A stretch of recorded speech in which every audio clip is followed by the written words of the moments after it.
بسم الله الرحمن الرحيم. يا أيها المزمل قم الليل إلا قليلا نصفه أو انقص منه قليلا أو زد عليه ورتل القرآن ترتيلا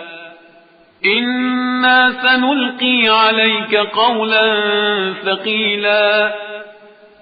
إن ناشئة الليل هي أشد وطئا وأقوم قيلا إن لك في النهار سبحا طويلا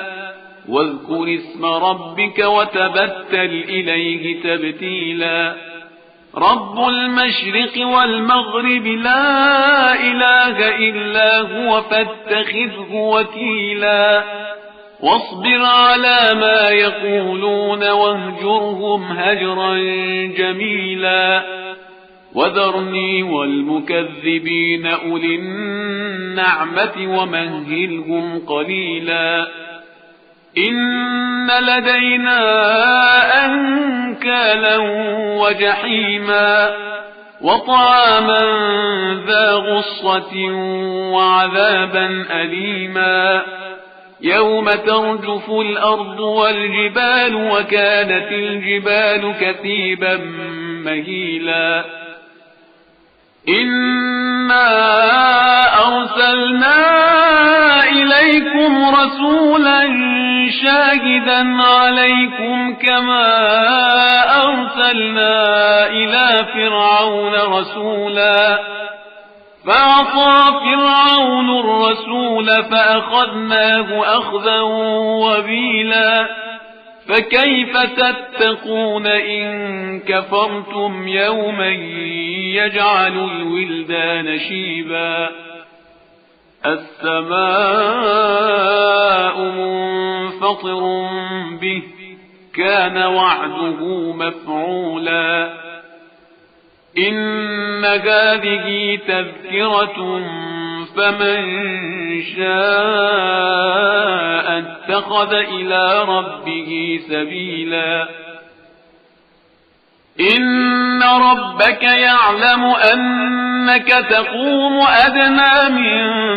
ثلثي الليل ونصفه وثلثه وطائفة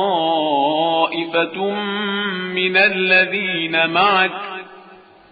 والله يقدر الليل والنهار علم أن لن تحصوه فتاب عليكم فاقرؤوا ما تيسر من القرآن علم أن سيكون منكم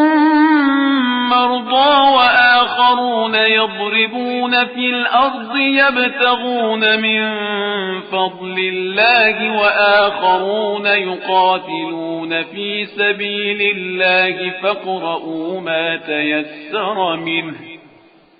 فاقرؤوا ما تيسر منه وأقيموا الصلاة وآتوا الزكاة وأقرضوا الله قرضا حسنا